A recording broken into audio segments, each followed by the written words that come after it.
Bismillahirrahmanirrahim. Assalamualaikum warahmatullahi wabarakatuh.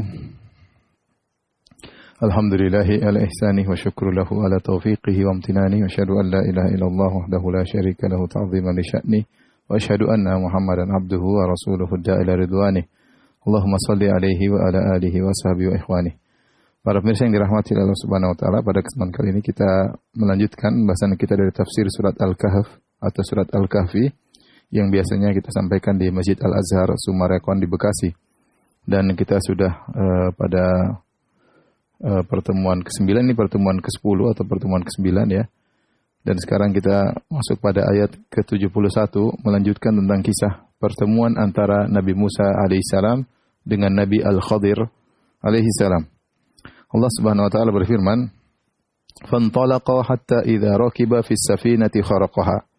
Qala akharaqtaha litughriqa ahlaha laqad ji'ta syai'an imra. Maka berjalanlah mereka berdua, yaitu Musa dan Khadir. Akhirnya mereka naik di atas sebuah perahu, ya. Kharaqaha. Ternyata Nabi Khadir melubangi perahu tersebut.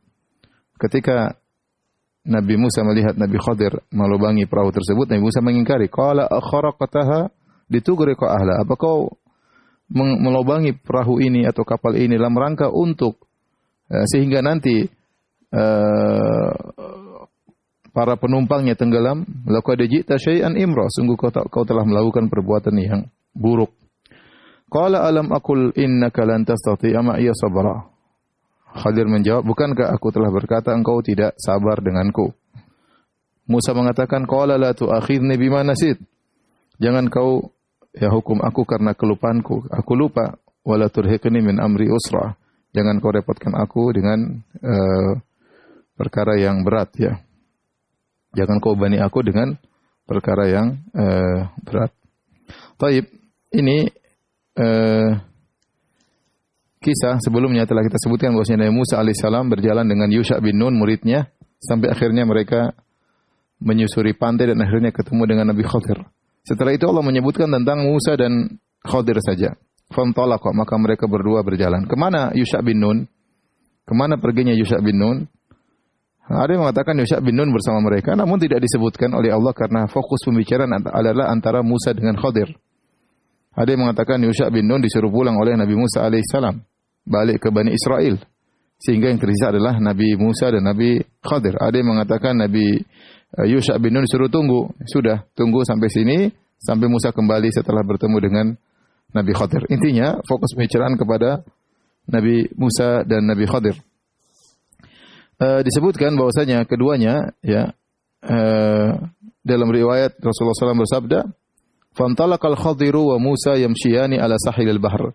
Berjalanlah Musa dan Khadir di pinggir pantai. Famarrat bihima safinatun. Kemudian lewatlah sebuah perahu atau kapal. Fakallamahum an yahmiluhuma. Maka mereka berdua minta agar kapal tersebut ikut mengangkut mereka berdua. Fa'araful Khadir. Ya, ternyata mereka para penumpang kenal siapa Khadir, ya. Para penumpang mereka kenal siapa Khadir. Ya, mereka tahu bahwasanya Khadir adalah hamba yang saleh, ya. Fahamaluhuma bighairi naulin. Akhirnya mereka berdua dinaikkan dalam kapal tanpa bayaran. Fa'amidal Khadir ila lauhin minal awlahi safinah fanaza'ahu. Kemudian tiba-tiba Khadir pergi ke salah satu papan yang ada di kapal, kemudian dilepas oleh Khadir, dirusak. Ya, dirusak. Dalam riwayat yang lain mereka mengenal Khadir, mereka mengatakan Abdullahi saleh, ini hamba Allah yang saleh. Ya, gara-gara dia hamba yang saleh maka digratiskan oleh para penumpang tersebut. Kemudian mereka berkata, la nahmiluhu bi ajrin, kami tidak mau mengangkat Khadir dengan bayaran. Ya, mereka tidak kenal Musa, yang mereka kenal Khadir. Karena ada Khadir bersama Musa, dua-duanya gratis. Ya, karena mereka menghormati Khadir. Namun apa yang dilakukan oleh Khadir? Fa kharaqaha. Ternyata dipecahin oleh Khadir kapal mereka. Wa watada fiha watadan. Kemudian dia lubang tersebut dikasih sesuatu, watat semacam besi atau apa sebagai penutup sementara, ya, tapi dia bolongin, ya. Ini yang menjadikan Nabi Musa alaihissalam mengingkari perbuatan Khadir karena aneh, ya. Sampai Nabi Musa berkata dalam riwayat, qaumun hamaluna bi ghairi naulin. Wahai Khadir, ini mereka mengangkut kita gratisan. Amatta ila safinatihim fa kharaqtaha litughriqa ahlaha. Kemudian balasannya engkau pergi kau melakukan kerusakan pada kapal mereka sehingga penumpangnya bisa tenggelam. Dalam Al-Quran Musa berkata, laqad ji'ta syai'an imra. Sungguh kau telah melakukan perkara yang mungkar. Padahal sudah sepakat, ya. Qala fa in ittaba'tani fala tas'alni an syai'in hatta uhditsa laka minhu dzikra. Ya. Sudah sepakat pertemuan antara Nabi Musa dan Nabi Khadir. Nabi Khadir berkatakan, kau boleh ikut aku dengan syarat kau enggak boleh tanya-tanya sampai aku yang ceritakan. Ternyata baru kejadian pertama Nabi Musa sudah tanya dulu. Nabi Musa orangnya adalah seorang hamba Allah yang sangat saleh yang tidak kuat melihat kemungkaran. Ini sifat yang baik dari Nabi Musa, tapi masalahnya ini bukan kemungkaran biasa, ini kemungkaran zahirnya kemungkaran tapi hakikatnya bukan. Karena Nabi Musa tidak ngerti apa yang terjadi. Tetapi sifat Nabi Musa mengingkari kemungkaran ini sifat yang terpuji. Makanya Nabi Musa ketika melihat Khadir membalas air tuba, ya, air susu dibalas dengan air tuba, ya, maka Nabi Musa heran. Ini orang sudah ngangkut kita gratis, kenapa dirusak kapalnya? Kan bisa tenggelam orang-orangnya. Sebagian ulama mengatakan Nabi Musa lupa saking dia begitu perhatian terhadap kemungkaran, dia lupa bahwasanya dia juga penumpang dalam kapal tersebut, enggak mungkin dia tenggelam. Ya. Jadi Nabi Khadir merusak kapal tersebut, sementara mereka masih di dalam kapal. Masih dalam kapal. Nabi Musa mengatakan, gimana kau ngelobangin, kan penumpang bisa tenggelam. Padahal di antara penumpang dia dengan Khadir juga. Artinya apa? Saking dia begitu perhatian sama kemungkaran, dia lupa bahwasanya hal itu tidak akan terjadi. Kenapa? Karena di antara penumpang adalah dia dan Nabi Khadir. Enggak mungkin Nabi Khadir ngelobangin untuk mereka mati juga. Tetapi tadi karena Nabi Musa orangnya suka bernahi mungkar, ya, sehingga dia pun mengingkari. Akhirnya Nabi Khadir mengatakan, qala alam aqul innaka lan tastati'a ma'iya sabra. Kan saya sudah bilang wahai Musa, kau tidak sabar bersamaku. Kau tidak sabar bersamaku. Akhirnya Nabi Musa mengatakan, qala la tu'akhidni bima nasit. Jangan kau hukum aku karena kelupaanku. Aku lupa, ya. Dan ini benar-benar lupa. Ya, kenapa lupa? Karena suatu kejadian yang kemungkaran membuat dia lupa bahwasanya sudah berjanji enggak boleh nanya-nanya. Ya, Nabi Musa lupa. Wala turhiqni min amri usra, dan jangan kau ya bebani aku dengan perkara yang lebih dari penting. Aku lupa mau diapain, ya. Artinya dia mengatakan jangan kau repotkan aku, la tusyaddid alai, jangan kau repotkan aku ya Khadir. Saya kan lupa, gimana? Ya, akhirnya Khadir memaafkan. Ya, namanya orang lupa mau diapain? Lupa tanpa sengaja. Ya. Taib. Para pemirsa yang dirahmati oleh Allah Subhanahu wa taala, ya. Kemudian mereka melanjutkan perjalanan. Fantalaqa. Mereka pun melanjutkan perjalanan. Kata Allah Subhanahu wa taala, ya. Hatta idza laqiya gulaman faqatalah. Mereka berjalan, kemudian mereka bertemu dengan gulam. Gulam itu anak, seorang anak. Faqatalah, dibunuh oleh Nabi Khadir. Wah, ini lebih ngeri lagi dari awal. Kalau awal cuma ngerusakin kapal, ini anaknya langsung dibunuh di depan mata Nabi Musa. Qala aqatalta nafsan zakiyatan bighairi nafsin. Wahai Khadir, apa kau bunuh seorang anak yang suci, artinya dia tidak punya dosa, belum balik. Bighairi nafsin, dia pun tidak membunuh orang. Apa salah dia? Laqad ji'ta syai'an nukra, kau telah melakukan perbuatan yang mungkar. Kalau awal Nabi Musa mengatakan imran, yaitu perkara yang besar, ini nukran, lebih parah lagi daripada yang awal. Akhirnya Nabi Khadir mengatakan, qala alam aqul laka innaka lan tastati'a ma'iya sabra. Kan dia sudah bilang, engkau tidak sabar bersamaku. Qala in sa'altuka an syai'in ba'daha fala tusahibni. Maka Musa berjanji, ya hai Khadir, kalau saya tanya lagi setelah ini, sudahlah kita berpisah. Enggak perlu kau temani aku lagi. Qad balagta min laduni udhra, cukup ya. Uzurmu telah sampai, ya. Telah beri uzur kepadaku. Kau sudah izinkan aku untuk ikut aku. Kalau aku salah lagi ketiga kali, maka silakan kau tinggalkan aku. Ayat ini menjelaskan, ya, setelah Nabi Musa dan Khadir turun dari perahu, mereka melanjutkan perjalanan. Tiba-tiba mereka bertemu dengan idza laqiya gulaman, ketemu dengan seorang anak. Dalam riwayat disebutkan hadis Ubay bin Ka'ab, falamma kharaja minal bahri marru bi gulamin yal'abu ma'asibyan. Tatkala mereka keluar dari laut, ya setelah turun dari kapal, mereka melewati seorang anak yang sedang bermain dengan anak-anak yang lain. Fa akhadhal Khadiru bi ra'sihi faqala ahu bi yadihi hakadha. Kemudian Nabi Khadir datang kepada anak tersebut, kemudian dia pegang kepalanya, kemudian dia lepas kepalanya. Sufyan yang perawi hadis, ka'annahu yaqtifu syai'an, dia membuat tangannya seperti ini, itu seperti itu. Itu karena kepalanya dipelintir, dilepas oleh Nabi Khadir. Dalam riwayat yang lain, wajada ghilmanan yal'abuna fa akhadha ghulaman kafiran dharifan fa adja'ahu thumma dhabahu bisikkin. Nabi Khadir melihat anak-anak sedang bermain-main, kemudian dia mengambil seorang anak yang kafir, yang ganteng, ya. Kemudian dia pun jatuhkan, kemudian dia sembelih dengan pisaunya. Dalam sebuah riwayat disembelih dengan pisaunya. Dalam riwayat yang lain, fantalaqa hatta idza laqi ghulaman yal'abun fantalaqa ila ahadihim badiyar ra'yi, tiba-tiba fantalaqa ila ahadihim, Khadir pergi kepada salah seorang anak-anak yang sedang bermain, ya. Badiyar ra'yi, tiba-tiba tanpa ngomong-ngomong langsung faqatalahu, langsung dibunuh. Fadhu'ira indaha Musa. Musa kaget waktu itu. Za'ratan munkarah, maka dia pun kaget dengan sangat kaget. Maka disitulah Nabi Musa mengingkari. Nabi Musa berkata, qala aqatalta nafsan zakiyatan bighairi nafsin. Wahai Khadir, apakah kau membunuh seorang anak yang suci, tidak punya dosa, masih kecil, ya. Dan dia pun tidak membunuh orang lain. Karena kita tahu kalau seorang membunuh orang lain, dia boleh dikisos, enggak ada masalah, ya. Ini anak ada khilaf, ada yang mengatakan sudah balik, ada yang mengatakan belum balik. Yang mengatakan balik, ya dia kafir, maka boleh dibunuh. Namun kebanyakan ulama mengatakan dia belum balik. Dia belum balik, belum dewasa, namun dibunuh oleh Nabi Khadir. Oleh karenanya Musa mengingkari. Ya, kali ini Nabi Musa tidak lupa.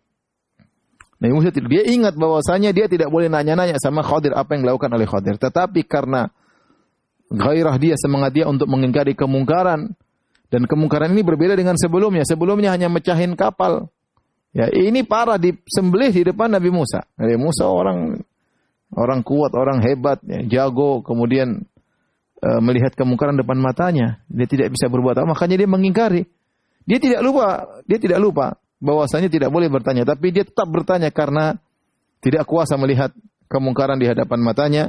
Maka Nabi Musa berkata, laqad ji'ta syai'an nukra. Sungguh kau telah melakukan perbuatan yang mungkar. Akhirnya Khadir berkata lagi, qala alam aqul laka innaka lan tastati'a ma'iya sabra. Kan saya sudah bilang, ya, wahai Musa, engkau memang tidak sabar denganku. Qala alam aqul laka. Sekali lagi aku katakan, engkau tidak bersabar denganku.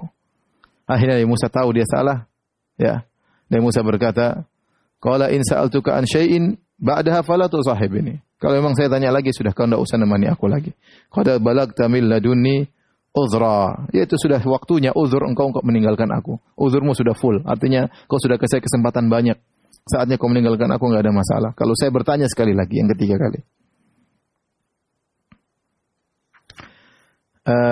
Dan ini dalil bahwasanya seorang berusaha untuk menemani sahabatnya sampai memang ada uzur, baru dia boleh tinggalkan sahabatnya. Tapi kita lanjutkan. Allah berfirman pada ayat ke-77, "Fantalaqa hatta idza ataya ahla qaryatin istata'ama ahlaha." Mereka berdua berjalan. Sampailah mereka tiba di suatu penduduk negeri, qaryah, suatu kampung. Ataya, yaitu mereka sengaja datang ke situ. Jadi kata para ulama, Allah tidak berkata hatta idza wasala. Tatkala mereka sampai, Allah tidak mengatakan tatkala mereka sampai suatu kampung, tapi Allah mengatakan hatta idza ataya, tatkala mereka mendatangi. Berarti mereka sengaja datang ke penduduk kampung tersebut. Apa yang mereka lakukan? Rupanya Khadir dan Musa kelaparan.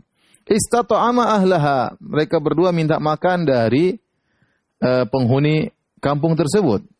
Fa'abau ayyudhayifuhuma, ternyata mereka semua enggan. Fa'abau, mereka ayyudhayifuhuma, mereka enggan untuk menjamu Musa dan Khadir.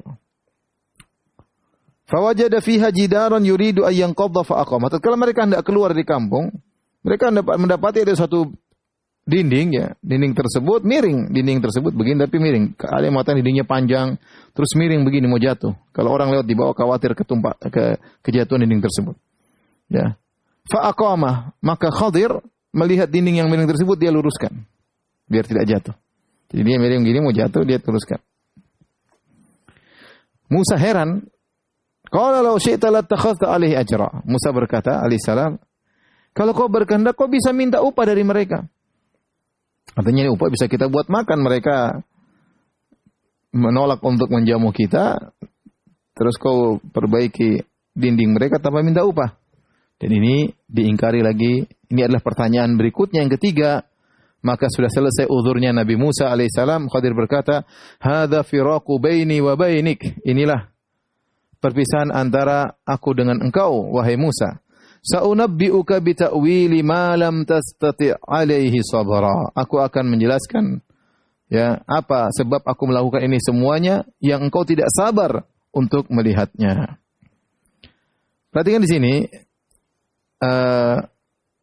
Nabi Musa dan Khadir berjalan datang ke suatu kampung. Mereka sebagai tamu dhaif. Kita tahu bahwasanya dhaif tamu yang Ibnu Sabil yang datang dalam safar punya hak untuk dijamu, Ya, punya hak untuk dijamu. Makanya Nabi dalam hadis mengatakan misalnya man kana yu'minu billahi wal yawmil akhir falyukrim dhaifahu. Barang siapa yang beriman kepada Allah dan hari akhir maka muliakan tamunya. Tamu di sini yang maksudnya lebih terkhususkan adalah tamu musafir. Musafir yang melewati, yang dia butuh naungan, butuh tempat untuk berteduh dan untuk istirahat, maka wajib bagi penghuni kota atau penghuni kampung untuk menjamunya. Kalau dia mengetuk pintu maka wajib dijamu. Nah, Musa dan Khadir rupanya mereka berdua lapar dan mereka sengaja mendatangi penduduk kampung tersebut. Bukan sampai sengaja dia datang ke itu ada kampung kita minta makan situ. Ataya ahla qaryah, mereka mendatangi penghuni kampung tersebut. Istata'ama, mereka minta makan. Ahlaha, Allah ulangi ahla. Jadi kalau kita mau saya sampaikan sini ya. Perhatikan sini, idza ataya ahlaha, ahla qaryatin. Istata'ama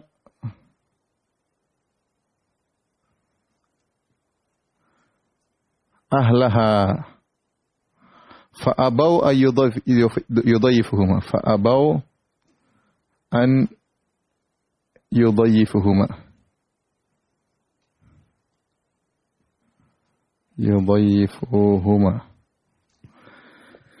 Perhatikan sini, Nabi Khadir Allah berfirman, hatta idza ataya, tatkala mereka berdua mendatangi. Jadi ini mendatangi, bukan sampai ya. Allah tidak mengatakan sampai, mendatangi. Artinya apa?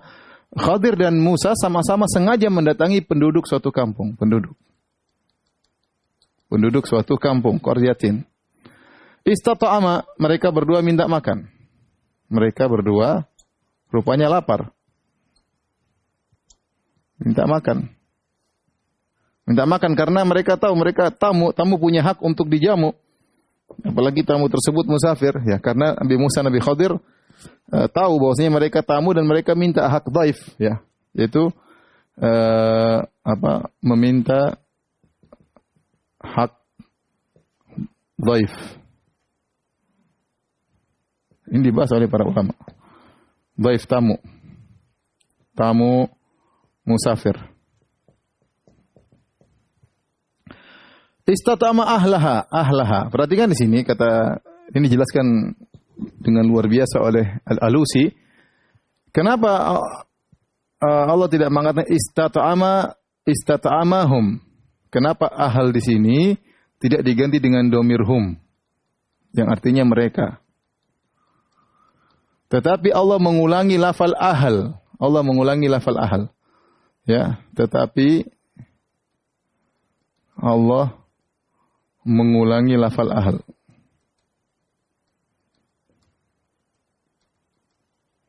Penghuni kampung. Kata sebagian ulama bahwasanya benar-benar mereka minta makan kepada seluruhnya. Artinya Musa dan Khadir datang kepada penghuni kampung tersebut diminta satu persatu. Ketuk pintu satu enggak.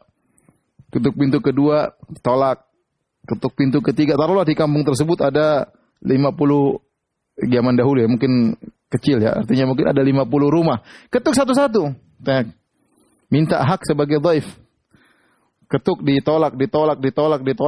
Subhanallah. Satu persatu dia datangi. Jadi maksud saya, Allah ingin menjelaskan bahwasanya ini penghuni kampung ini kurang ajar ya. Masa di satu di antara mereka enggak ada yang kasih makan Musa dan Khadir? Terlebih lagi keduanya sengaja mendatangi, berarti mereka lapar, bukan kebetulan lewat, enggak. Ataya sengaja mendatangi. Berarti Nabi Musa dan Khadir benar-benar datang, kemudian fa'abau, mereka enggan untuk menjamu mereka berdua. Ya.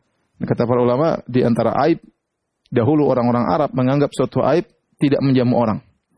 Taruhlah tidak menjamu ya, mungkin tidak kasih makan, duduklah ngobrol-ngobrol, menjamu, naungi sebentar. Mereka bukan cuma tidak kasih makan, tidak mau menjamu sama sekali. Ini suatu aib. Ya. Namun, apa faedah bisa kita ambil dari sini? Faedah, ya.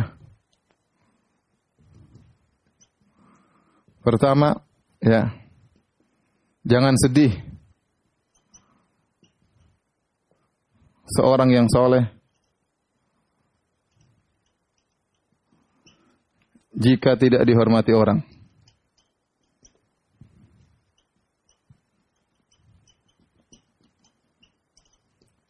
Kita bilang tidak selalu kita dihormati, orang yang mungkin bertakwa, orang soleh, orang alim. Lihat, siapa yang mau lebih alim daripada Musa dan Khadir? Enggak ada yang lebih alim dari Musa dan Khadir untuk kita. Enggak ada. Tapi bayangkan mereka datang minta tamu, tidak ada yang jamu. Oh saya ya seorang boleh ya jengkel, tapi ya dia hibur dirinya. Ada kisah pelipur lara.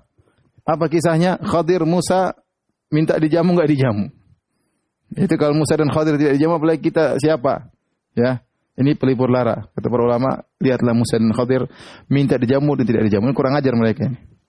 Yang kedua, lihatlah rahmat Allah.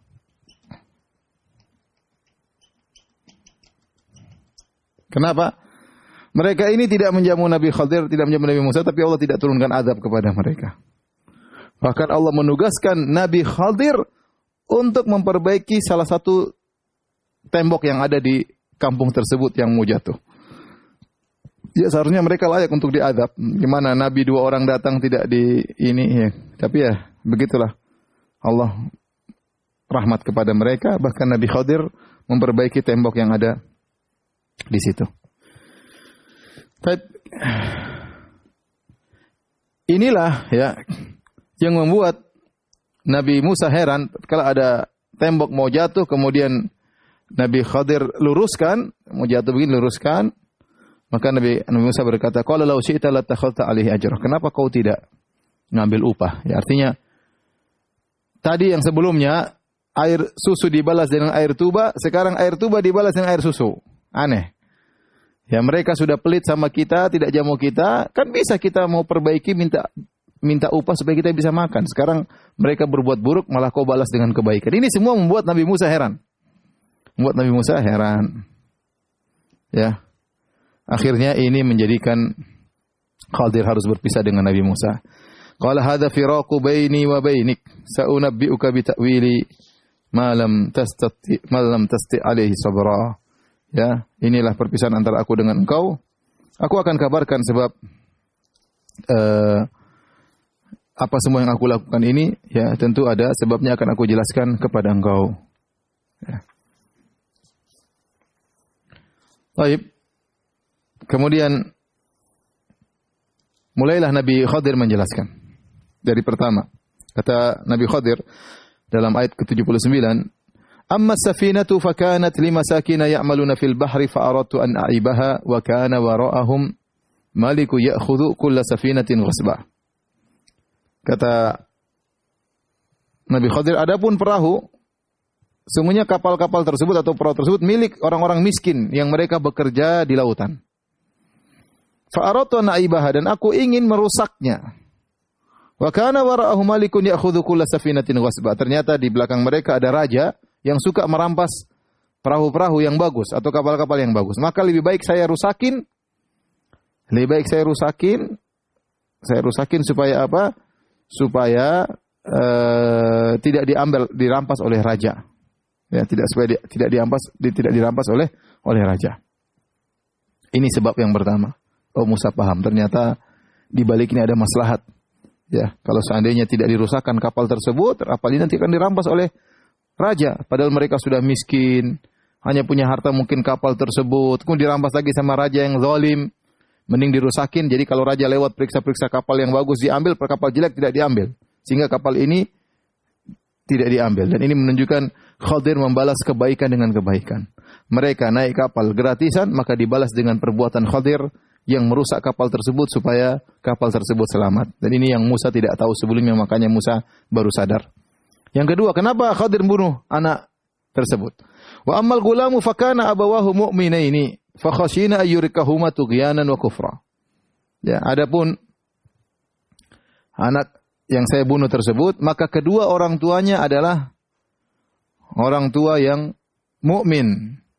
Fa khashina ayyurikahuma, maka saya khawatir nanti anak ini kalau sudah besar, dia akan menjerumuskan kedua orang tuanya tughyanan wa kufra, dalam perbuatan zalim dan perbuatan kekufuran. Artinya apa? Ini anak tampan, disayang oleh kedua orang tuanya, tapi nakal. Bisa jadi kedua orang tuanya di kemudian hari akan terjerumus dalam kekufuran gara-gara nurutin si anak ini. Mending saya bunuh. Fa aradna ayyubdilahuma rabbuhuma khairan minhu zakata wa aqrabarhum. Makanya saya ingin, kata Khadir, agar Allah, Rabb dari kedua orang tua yang beriman ini, menggantikan anak ini dengan anak yang lebih suci dan lebih sayang kepada mereka berdua. Yang lebih suci dan lebih sayang kepada mereka berdua. Ini sebabnya. Mengapa saya bunuh? Nanti dia mati, Allah kasih lagi anak yang baru, yang lebih soleh dan lebih sayang kepada mereka berdua. Wa ammal jidar, adapun yang ketiga. Wa ammal jidaru fakana li gulamaini yatimaini fil madinati wa kana tahtahu kanzul lahuma. Adapun al-jidar, adapun tembok yang saya miring tadi saya luruskan, itu adalah milik dari dua anak yatim yang tinggal di kota tersebut. Ya, di kota tersebut. Jadi di antara penghuni kota yang pelit tadi, ternyata ada dua anak yatim di situ. Dan dua anak itulah pemilik tembok tadi. Wa kana tahtahu kanzul lahum. Ternyata di bawah tembok tersebut ada kanz, ada harta milik mereka berdua. Mungkin ditinggalkan oleh ayah mereka berdua, keburu meninggal, ternyata hartanya ada milik kedua anak yatim tersebut. Wa kana abuhuma salihah. Dan ayah mereka adalah orang tua yang saleh. Ya, fa arada rabbuka ayyablugha ashuddahuma. Maka Rabbmu menghendaki agar mereka berdua mencapai masa dewasa mereka, wa yastakhrija kanzahuma.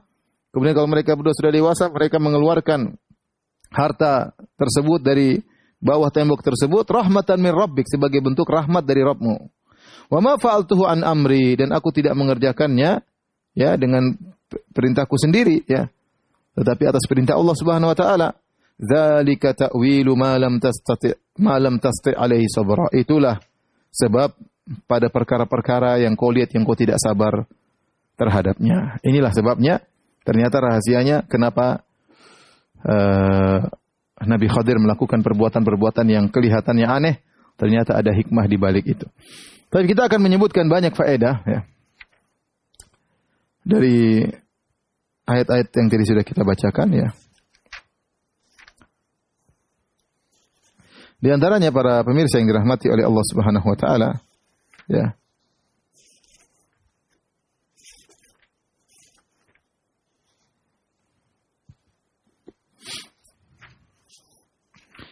Berkaitan dengan perahu ya.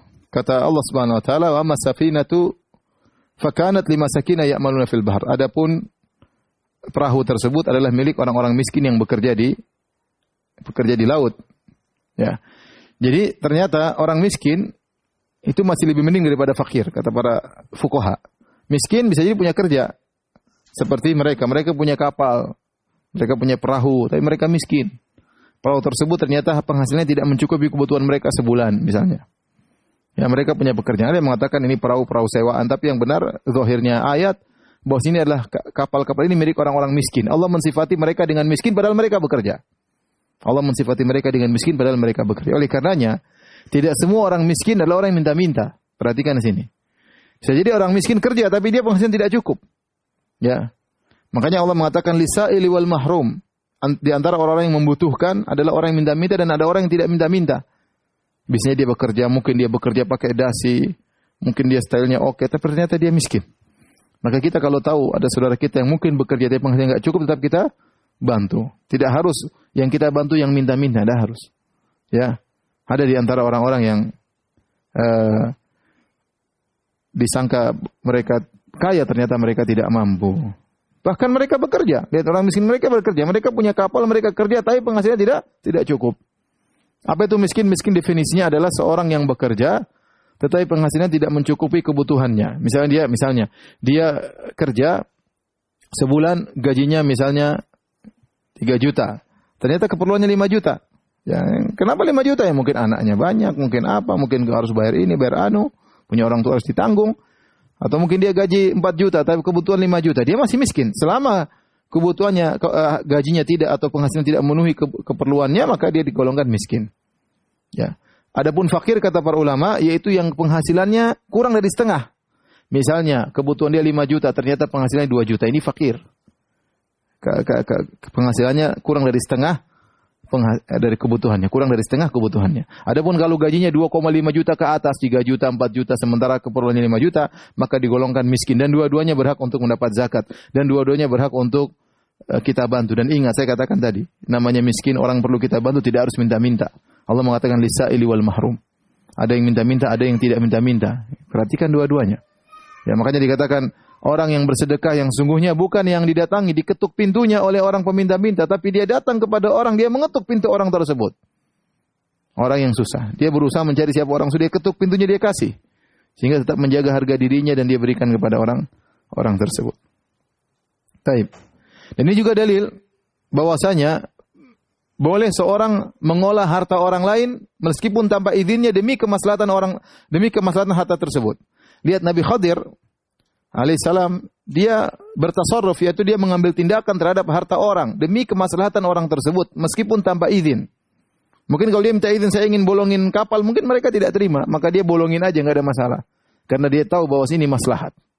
Ini boleh-boleh saja. Contoh sederhana, misalnya kita lewat di rumah orang, ternyata rumah tersebut ya, misalnya rumahnya terbuat dari papan, tahu-tahu ada mulai kebakaran, sebagian papan mulai kebakaran. Kalau kita biarkan, maka rumahnya akan ludes semuanya. Kita boleh hancurin separuhnya. Hancurin, potong biar rantai api tersebut berhenti, kita hancurin, enggak ada masalah. Ini boleh seperti ini. Kita bertindak terhadap harta milik orang lain dalam rangka untuk menyelamatkannya. Atau sederhana, kita misalnya meskipun dengan merusak. Contohnya kita melihat ada motor dibiarkan kita, banyak pencuri, maling yang ingin ngambil, maka kita boleh ambil, kita masukin ke rumah kita misalnya demi menyelamatkan motor tersebut meskipun tanpa izin pemiliknya.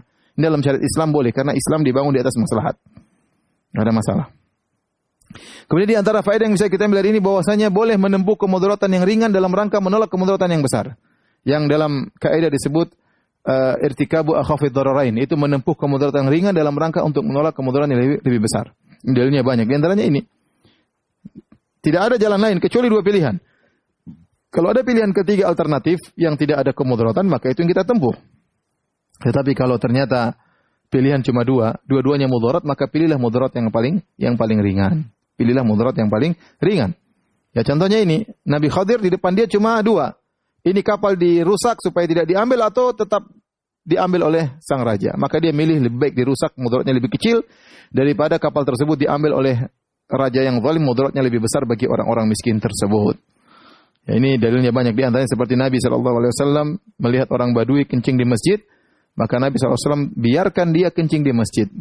Karena kalau dihalangi atau dilarang, mudaratnya lebih besar. Bisa jadi orang Badui tadi kaget, akhirnya kencingnya berhamburan di banyak areal sehingga susah untuk dibersihkan. Tapi kalau dia kencingnya fokus pada satu titik, mudah untuk dibersihkan.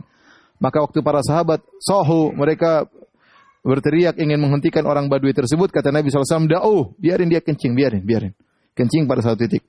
Mudarat, kencing di masjid mudarat, tetapi tetap ditempuh, dibiarkan oleh Nabi untuk menolak kemudaratan yang lebih besar. Ini banyak hal seperti ini, kita tidak bisa menghindar kecuali melakukan salah satunya. maka kita boleh melakukan yang lebih ringan.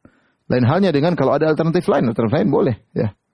Boleh ya kita maka tidak boleh kita melakukan kemaksiatan kalau ada alternatif yang lain. Kemungkaran, ya.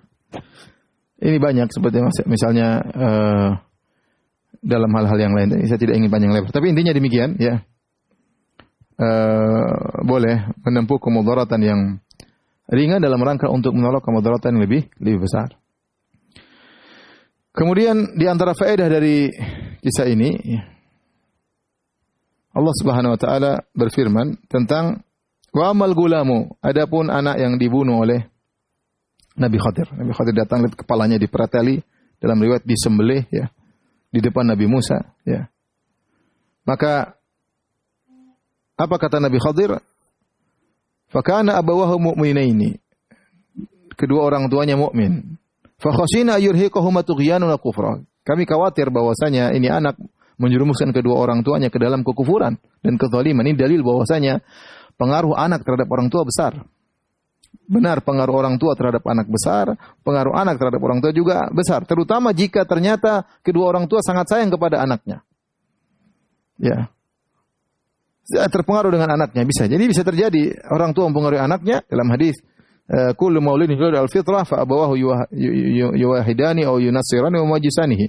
Kata Nabi sallallahu alaihi wasallam, setiap anak dilahirkan dalam kondisi fitrah, kedua orang tuanya yang menjadikan dia Yahudi atau Nasara atau Majusi.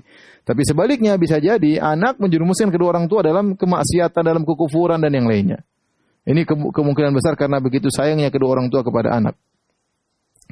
Maka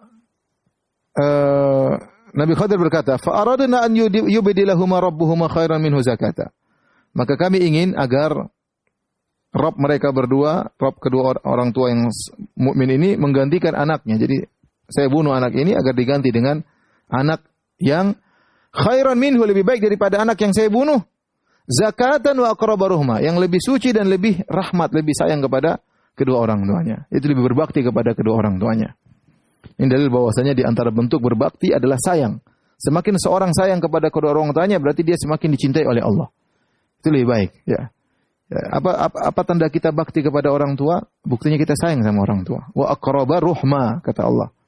Itu yang lebih dekat kasih sayangnya kepada kedua orang tuanya tersebut. Maka kita bisa mengukur diri kita sayang enggak sama orang tua kita. Sering kita telepon, sering kita datangi, sering kita kasih bantuan, sering kita candain, ya. Kita itu Allah Maha tahu dengan apa yang kita lakukan, ya. Apa yang kita bekerja untuk membantu orang tua atau tidak, Allah lebih tahu. Jadi di antara bentuk bukti bahwa seorang berbakti kepada kedua orang tuanya adalah aqraba ruhmah.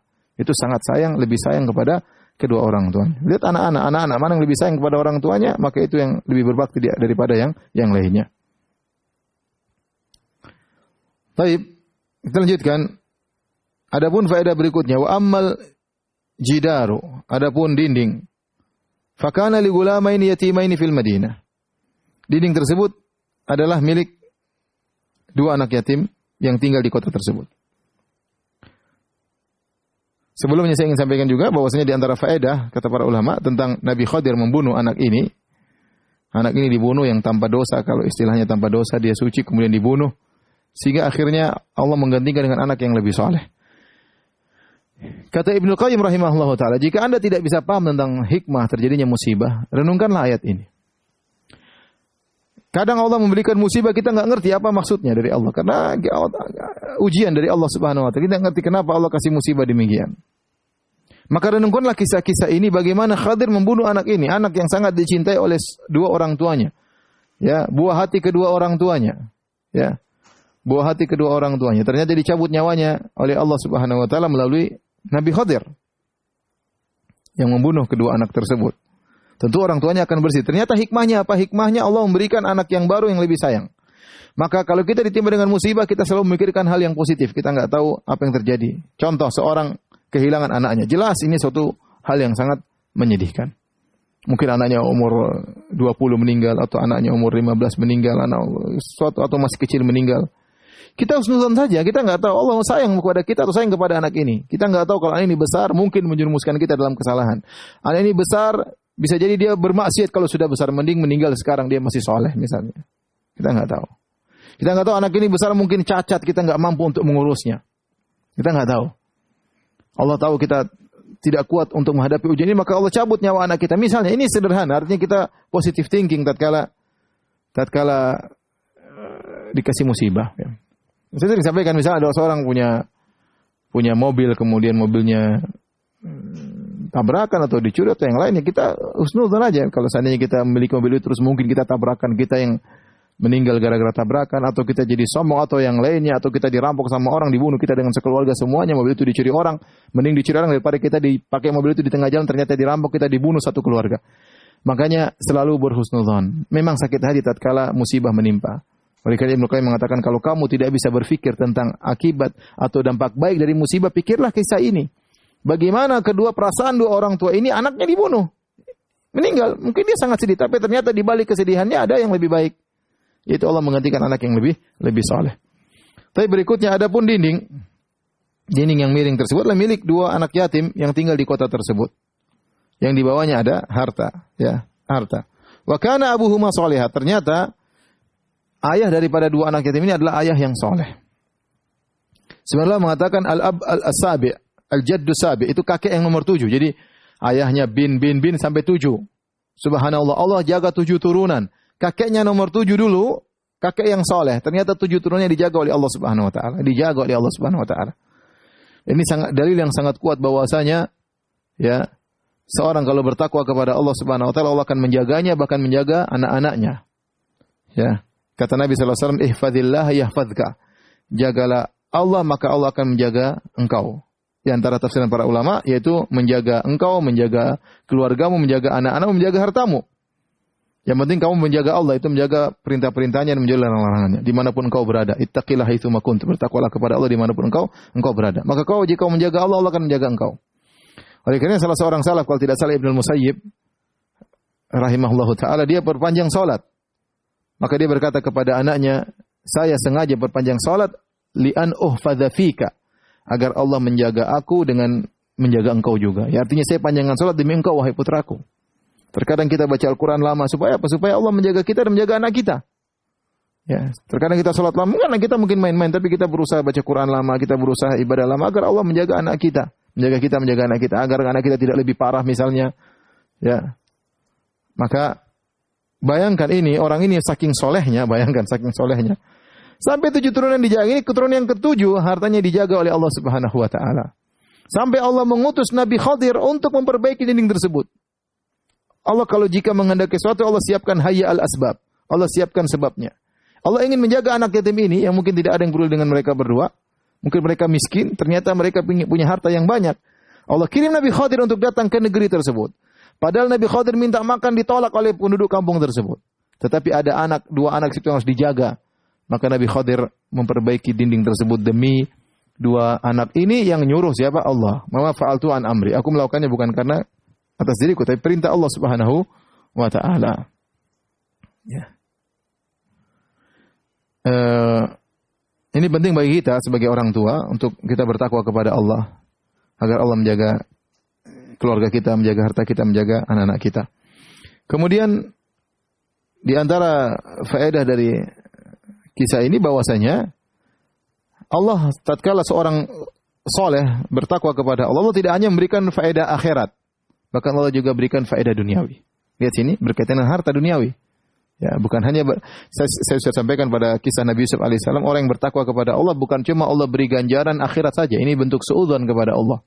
Orang yang bertakwa kepada Allah, Allah kasih ganjaran duniawi sebelum ganjaran akhirat. Wala ajrul akhirati khair. Tetapi kita tahu ganjaran akhirat jauh lebih baik. Tapi dunia juga dikasih. Ya, jangan mengatakan dunia enggak akan dikasih. Allah kasih yang diperlukan oleh hambanya. Tetapi di akhirat ganjarannya lebih besar. Tapi dunia juga dikasih oleh Allah Subhanahu Wa Taala bagi orang yang berbuat baik. Makanya orang rajin bersedekah, Allah lapangkan hartanya. Makanya orang berbuat baik, Allah bikin dia bahagia. Banyak dunia Allah kasih kepada orang yang bertakwa kepada Allah Subhanahu Wa Taala. Kemudian para pemirsa yang dirahmati oleh Allah Subhanahu Wa Taala, ini juga dalil bahwasanya seorang bisa mendapat faedah dari perbuatan orang lain. Ya, bagaimana anak ini dapat faedah dari perbuatan kakeknya yang 7? Dia dijaga hartanya bukan karena dia, tapi karena kakeknya. Karena kakeknya. Dan demikianlah hubungan antara anak dengan orang tua. Mereka bisa saling memberi bantuan di dunia maupun di akhirat. Ya, saling beri syafaat dunia maupun di akhirat. Bisa jadi seorang ayah yang soleh bisa mengangkat derajat anaknya pada derajat yang tinggi bersama dengan derajat ayahnya. Atau sebaliknya, anak yang soleh, ayahnya derajatnya rendah bisa terangkat derajatnya karena sang anak yang soleh. Sebagaimana pernah kita jelaskan dalam pengajian yang tersendiri. Baik, para mirsa yang dirahmati Allah Subhanahu Wa Taala. Inilah kisah Nabi Khadir dan Nabi Musa alaihi wassalam. Kita ingin menjelaskan lebih lanjut siapa itu Khadir, Nabi Khadir alaihi salam. Al-Imam Ibnu Hajar rahimahullah taala punya buku judulnya Al-Zahru An-Nadhir fi Akhbaril Khadir. Ya, beliau berbicara tentang Nabi Khadir. Khadir kenapa dikatakan Al-Khadir? Al-Khadir, orang bilang mestinya Khidir, tapi yang benar Al-Khadir ya. Al-Khadir dikatakan Khadir karena dari kalimat khudar artinya hijau. Hijau. Kenapa dia disebut dengan hijau? Dalam hadis disebutkan annahu jalasa ala farwatin bayda fa idza hiya tahtazzu tahtahu khadra. Nabi Khadir pernah duduk suatu tempat yaitu padang yang tandus, ya, padang yang tandus, putih enggak ada tumbuhan, tiba-tiba padang tersebut bergetar keluar tumbuhan hijau. Maka disebut dengan Al-Khadir. Disebut dengan Al-Khadir. Khilaf di kalangan para ulama. Khadir ini apakah wali atau nabi? Khadir ini wali atau nabi? Ya, ada yang mengatakan malaikat, 3 pendapat. Tapi yang menjadi pendapat yang paling ini adalah apakah dia nabi atau wali. Ya, jumhur ulama berpendapat dia adalah wali sebagaimana disebut oleh Ibnu Hajar. Ibnu Hajar menukil dari Abu Hayyan dan juga dinukil oleh ulama yang lain ya. Demikian juga Al-Qurtubi rahimahullahu taala menukilkan bahwasanya jumhur ulama mayoritas ulama berpendapat bahwasanya Khadir adalah nabi bukan wali. Ya. Yang berpendapat Nabi Khadir adalah wali sebagian ulama segelintir ya. Yang kebanyakan mayoritas mengatakan bahwasanya Nabi Khadir adalah nabi. Apa dalil bahwasanya Nabi Khadir adalah nabi bukan wali? Karena Nabi Khadir ketika melakukan semuanya dia mengatakan wa ma fa'altu an amri. Aku melakukan ini bukan karena keinginanku tapi karena perintah Allah Subhanahu wa taala. Berarti diperintah oleh Allah Subhanahu wa taala. Ini dalilnya zahirnya kata Ibnu Hajar bahwasanya antara dia dengan Allah tidak ada perantara, artinya Allah kasih dia wahyu. Ini aku lakukan karena wahyu dari Allah Subhanahu wa taala. Demikian juga dalam ayat yang lain, sebelumnya Allah mengatakan wa 'allamnahu min ladunna ilma. Kami ajarkan kepada dia ilmu dari sisi kami. Ya, Nabi Khadir tidak pernah belajar, tahu-tahu dia punya ilmu dan itu adalah sifat nabi. Adapun selain nabi mereka belajar ya. Kata Nabi sallallahu alaihi wasallam innamal ilmu bitta'allum, ilmu diraih dengan belajar. Oleh karenanya Nabi Khadir ketika ketemu Nabi Musa, Nabi Khadir berkata, "Innaka ala ilmin min ilmillahi, 'allamakahu Allah la a'lamuhu." Wahai Musa, kau punya ilmu yang Allah ajarkan kepadamu, aku tidak tahu. Wa ana ala ilmin min ilmillahi, 'allamanihi la ta'lamu. Aku juga punya ilmu Allah ajarkan dan kau tidak tahu. Perbandingan antara Khadir membandingkan dirinya dengan Musa, dan Musa punya ilmu dari Allah, maksudnya ilmu kenabian. Demikian juga Khadir punya ilmu dari Allah, ilmu kenabian, menunjukkan Nabi Khadir adalah nabi bukan wali. Ya. Kemudian juga di antara dalil bahwasanya Nabi Khadir adalah nabi bukan wali adalah Nabi Khadir tahu ilmu gaib, makanya dia bunuh anak tersebut karena dia tahu anak ini akan menjadi durhaka. Dan kita tahu kata Allah, alimul ghaibi fala yudhir ala ghaibihi ahada illa man irtada min rasulin. Allah tahu ilmu gaib dan Allah tidak akan mengungkapkan ilmu gaib kepada siapapun kecuali kepada seorang rasul. Berarti Nabi Khadir nabi itu atau rasul. Kalau dia wali dia enggak tahu ilmu gaib. Enggak boleh kalau kita misalnya seorang wali lewat, anak ini gini nakal banget, masih kecil sudah gangguin orang. Ini besar pasti kurang ajar, mending saya bunuh sekarang. Enggak boleh. Abu Nabi Khadir dia berani kenapa? Karena wahyu dari Allah. Allah kasih tahu ini bakalan begini, bunuh, makanya dia bunuh. Maka ini menunjukkan yang paling kuat bahwasanya Khadir adalah seorang nabi. Dan ini pendapat dipilih oleh Ibnu Hajar rahimahullah, jumhur ulama dikuatkan oleh Ibnu Katsir rahimahullahu taala. Nabi Khadir adalah nabi bukan wali. Ya. Kenapa ini perlu saya bahas? Karena kata Ibnu Hajar rahimahullahu taala, betapa banyak orang, mereka orang-orang sufi terutama, ya, mereka menjadikan alasan bahwasanya Khadir adalah wali untuk menuju kepada kezindikan, Saya nukil perkataan Ibnu Hajar rahimahullah dalam kitabnya tadi. Beliau berkata, "Wa kana ba'du akabiril ulama yaqul." Sungguhnya sebagian ulama besar berkata, "Awwalu uqdatin tahullu minaz zandaqah i'tiqadu kaunil Khadir nabiyyan li'anna az-zanadiqah yatadarra'una bikaunihi ghayra nabiyyin illa anna al-waliyya afdal minan nabi." Cara simpul pertama yang terlepas ikatannya agar membantah orang-orang sufi, ya, agar lepas daripada kezindikan adalah mengatakan Khadir adalah nabi. Ini penting. Kenapa? Kalau kita mengatakan, sebagian mereka, orang-orang sufi mengatakan Khadir adalah wali, sehingga mereka mengatakan wali lebih afdal daripada nabi. Kata mereka buktinya Khadir lebih afdal daripada Nabi Musa. Khadir lebih afdal dari Musa dan Khadir adalah wali. Kalau begitu Khadir wali lebih afdal daripada Nabi Musa, dan ini berbahaya. Kita tidak ada yang mengatakan, kecuali orang-orang zindik yang mengatakan wali lebih afdal daripada Nabi Musa. Sebagaimana pendapat Ibnu Arabi dalam bukunya. Dia mengatakan wali lebih afdal daripada nabi. Ini tidak benar. Yang benar, nabi lebih afdal daripada wali. Oleh karenanya sebagian orang-orang sufi berkata, tatkala mereka mengatakan wali lebih afdal daripada nabi, ya, mereka mengatakan perkataan-perkataan yang mengerikan, ya. Di antaranya mereka mengatakan maqamun nubuwati fi barzakhin fuwaqir rasul dunal wali. Fuwaiqur rasuli wa dunal wali. Fuwaiqur rasuli wa dunal wali. Kata mereka bahwasanya kedudukan yang paling tinggi nabi, kemudian yang paling tinggi wali, kemudian nabi baru rasul. Jadi wali yang paling tinggi, lebih hebat daripada nabi, lebih hebat daripada rasul. Ini kebalik, harusnya rasul paling tinggi, nabi baru wali. Kemudian juga mereka berkata, khutnal bahra wa waqafal anbiya wal mursalun ala sahilihi. Kami telah menyelami lautan, sementara para nabi dan para rasul masih ada di pinggiran saja, kata mereka. Dan ini adalah bentuk kezindikan, ya. Kata mereka, ya, bahwasanya kami telah menyelam dalam lautan ilmu, lautan wahyu, sementara para nabi baru di pinggiran pantai belum menyelam. Ya, kami lebih hebat, dan ini adalah kekufuran. Kemudian juga pembahasan ini penting, kenapa? Tatkala mereka mengatakan bahwasanya Khadir adalah wali, kata mereka wali lebih afdal daripada nabi, dan wali boleh meninggalkan syariat. Wali boleh meninggalkan syariat. Apa dalil mereka? Mereka mengatakan buktinya Khadir menyelisih syariat Nabi Musa. Khadir menyelisih syariat Nabi Musa. Sehingga kalau kita sudah sampai derajat hakikat atau ma'rifat, kita boleh enggak menjalankan syariat, kita boleh melakukan yang haram. Buktinya Khadir melakukan haram, bunuh anak, mecahin kapal dan yang lainnya. Ini berarti boleh keluar dari syariat. Dan ini ijma ulama, barang siapa yang menyangka dia boleh keluar dari syariat Nabi Muhammad, dia kafir. Ijma ulama, kafir dia, keluar dari Islam. Ya, ngapain ngaku orang Islam sementara dia bilang saya sudah mencapai derajat hakikat, tidak perlu ikut Nabi Muhammad. Ini kekufuran. Ya. Atau mengatakan bahwasanya saya hanya mengambil dari Muhammad yang zahir, yang ilmu batin enggak, saya punya sendiri dari Allah, seperti Khadir. Khadir punya ilmu batin yang Musa tidak tahu. Ini kekufuran. Ya, oleh karena sebagian mereka mengatakan kalau ente lihat wali-wali misalnya minum khamar atau ganggu perempuan atau macam-macam bermaksiat, merokok, yang lain, kata mereka biasa, itu sudah mencapai derajat hakikat. Ya, bahwasanya mereka sudah mencapai derajat hakikat, maka mereka tidak apa melakukan kemaksiatan. Ini tidak benar.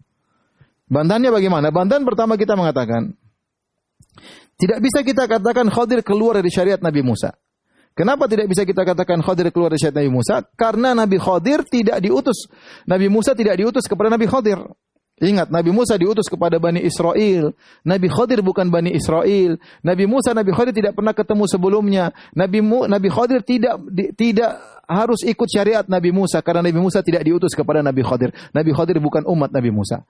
Makanya waktu ketemu pertama, Nabi Khadir bertanya, "Anta Musa Bani Israel?" Engkau Musanya Bani Israel. Mereka tidak saling kenal. Kemudian Nabi Khadir mengatakan, "Saya punya ilmu yang kau tidak tahu, kau punya ilmu yang saya tidak tahu." Berarti Nabi Khadir, kalaupun dia wali, dia bukan pengikutnya Nabi Musa. Dia sendiri beda. Ya. Maka tidak boleh dikatakan kita pengikut Nabi Muhammad kalau sudah mencapai derajat kewalian boleh keluar dari syariat Nabi Muhammad dengan berdalil dengan kisah Khadir. Karena Nabi Khadir bukan umat Nabi Musa. Ini yang pertama, ya. Yang kedua, Nabi Khadir juga tidak menyelisih syariat Nabi Musa. Buktinya setelah Nabi Khadir menjelaskan kenapa saya pecahin kapal, kenapa saya bunuh anak, Nabi Musa setuju enggak? Setuju. Setuju, berarti sesuai dengan syariat Nabi Musa. Berarti sesuai dengan syariat Nabi Musa. Maka seorang waspada, berhati-hati bahwasanya jangan sampai terjebak dengan pemahaman sufi yang ekstrim, yang zindik. Kata Ibn Hajar, ini zindik, bahaya, kufur. Merasa telah mencapai derajat hakikat atau ma'rifat, kemudian boleh meninggalkan sebagian syariat Nabi Muhammad SAW. Boleh tidak sholat kayak, boleh ini kayak, boleh minum khamar kayak, oh halal, saya ma'rifat. Ente maksiat, ya. Kalau saya tidak apa-apa. Minum khamar karena sudah mencapai derajat hakikat. Ini semua adalah kekufuran dan kezindikan. Pembahasan terakhir yang kita bahas adalah apakah Nabi Khadir masih hidup? Apakah Nabi Khadir masih hidup? Ini masalah khilaf juga di kalangan para ulama. Apakah Nabi Khadir masih hidup atau sudah meninggal dunia, terlepas dia masih hidup atau sudah meninggal dunia. Kalaupun dia masih hidup, maka tidaklah Nabi Khadir akan merubah syariat Nabi Muhammad SAW. Maka tidak boleh seorang meyakini Nabi Khadir masih hidup. Kemudian dia bikin syariat baru, dia bikin salat baru, bikin zikir baru. Katanya apa sanadnya sampai kepada Nabi Khadir? Enggak benar. Oh ini bid'ah hasanah, yang ngajarin siapa? Yang ngajarin Nabi Khadir? Enggak benar. Berarti nanti punya jalan lain selain Nabi Muhammad SAW. Nanti punya cara ibadah selain Nabi Muhammad SAW. Kalaupun Nabi Khadir masih hidup, dia tidak bisa bikin syariat. Tidak boleh merubah syariat Nabi Muhammad, tidak boleh nambah-nambahin syariat Nabi Muhammad, tidak boleh ngurang-ngurang dari syariat Nabi Muhammad SAW. Itu pun kalau dia masih hidup. Alaihissalam. Dan yang benar, dia sudah meninggal dunia. Dan ini pendapat dipilih oleh Ibnu Hajar, ya, kemudian juga dipilih sebelumnya oleh Ibnu Jauzi, ya. Kata Ibnu Jauzi rahimahullahu taala, dan ini dinukil oleh Ibnu Hajar dalam kitabnya tadi, beliau berkata, kata Ibnu Jauzi, wa dalil ala anna al-Khadir laysa bibaqin fid dunya arba'atu asya. Dalil bahwasanya Khadir sudah tidak ada lagi di atas muka bumi, sudah meninggal dunia, ada 4 dalilnya. Pertama Al-Qur'an, yang kedua sunnah, yang ketiga ijma'ul muhaqqiqin, ya, yang keempat dalil akal. Jadi semuanya Al-Qur'an, sunnah, ijma' dan akal. Adapun dalil Al-Qur'an, Allah berfirman, "Wa ma ja'alna li basyarin min qablikal khuld afa imitta fahumul khalidun." Kami tidak pernah menjadikan bagi seorang pun yang hidup abadi. Ya, Nabi Khadir tidak abadi. Ya. Kalau dia hidup sampai sekarang sudah ribuan tahun, sudah 10.000 tahun dan lebih daripada itu, berarti dia abadi. Dan tidak benar. Ya, kemudian juga di antara dalil dari sunnah,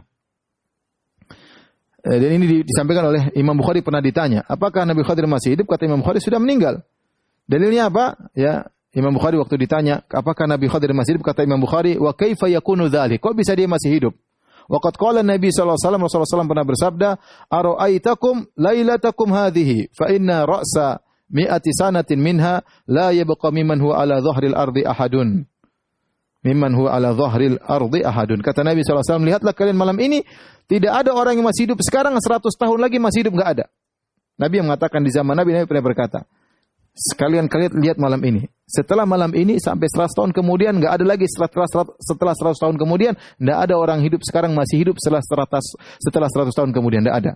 Ingat kata Nabi, sejak malam ini tidak ada lagi. Setelah 100 tahun kemudian tidak ada yang hidup sekarang ini masih hidup. Kalaupun Nabi Khadir pernah hidup sampai di zaman Nabi Muhammad SAW, maka setelah 100 tahun Nabi meninggal dunia, maka dia sudah tidak hidup lagi. Ya, kemudian juga dalil berikutnya dalil akal, ya. Kalau Nabi Khadir hidup, dia masih harus datang lapor kepada Nabi. Apa kata Nabi SAW? Lau kana Musa hayyan ma wasi'u ila tibai. Kalau Nabi Musa masih hidup, kata Nabi Muhammad SAW, dia pasti datang ngikutin aku. Terus Nabi Khadir tidak pernah melapor kepada Nabi SAW. Tidak pernah. Terus terjadi banyak peperangan. Perang ini, perang Nabi Khadir tidak pernah ikut. Kalau dia masih hidup, tentu mulia menjadi anak buah Nabi Muhammad SAW untuk berperang memperjuangkan Islam. Apa fungsinya dia hidup kemudian enggak pernah datang kepada Nabi Muhammad SAW? Apa fungsinya hidup dia tidak pernah ketemu dengan Abu Bakar, dengan Umar, Utsman dan Ali? Apa fungsinya hidup dia tidak pernah mendatangi kepada para orang-orang saleh tabi'in? Ya, apa fungsinya dia hidup kalau tidak ada melakukan hal tersebut? Oleh karena yang benar bahwasanya Nabi Khadir sudah meninggal dunia. Adapun pengakuan sebagian orang bahwasanya saya telah bertemu dengan Khadir, Khadir ketemu dengan saya, dia ngaku sebagai Khadir. Kita bilang mungkin kita tidak menuduh dia berdusta. Bisa jadi dia ketemu Khadir yang lain. Khadir banyak. Di Indonesia juga ada orang namanya Khidir banyak, ya. Mungkin Khidir yang lain. Atau jin ngaku sebagai Khadir. Itu mungkin. Beda antara Nabi Muhammad dengan Nabi Khadir. Kalau Nabi Muhammad SAW seorang melihatnya dalam mimpi, dia bisa memastikan Muhammad atau bukan, Sallallahu Alaihi Wasallam atau bukan. Karena Rasulullah SAW punya sifat-sifat. Dan kita bisa tahu sifat-sifat tersebut. Kita bisa cocokkan. Seorang mimpi ketemu dengan Nabi Muhammad SAW. Tinggal dia cocokkan dengan Syama'il Muhammadiyah. Bagaimana sifat Nabi. Dia bisa cocokkan. Oh, berarti yang saya lihat tadi malam mimpimu Rasulullah SAW. Kalau enggak cocok berarti bukan. Tapi kalau Nabi Khadir, mana sifat dalil-dalil tentang sifat Nabi Khadir? Bagaimana ciri rambutnya, bagaimana tinggi pendeknya, bagaimana sifat wajahnya, bagaimana tentang janggutnya, bagaimana rambutnya putih atau hitam? Enggak ada. Rasulullah SAW ada penjelasannya. Nah, bagaimana Anda bisa memastikan kalau ada orang datang atau jin datang atau orang datang ngaku sebagai Khadir? Dari mana Anda bisa pastikan dia benar-benar Khadir sementara Anda tidak punya standar barometer untuk menentukan ini Khadir atau bukan? Secara fisiknya ada. Adapun Rasulullah SAW ada standarnya. Oleh karenanya, wallahu a'lam bishawab, yang benar bahwa Nabi Khadir sudah meninggal dunia, alaihissalam. Dan demikian kajian kita pada kesempatan kali ini. Insyaallah besok kita lanjut dengan kisah Dzulqarnain selanjutnya dari surat Al-Kahfi. Wallahu ta'ala a'lam bishawab. Wabillahi taufiq wal hidayah. Assalamualaikum warahmatullahi wabarakatuh.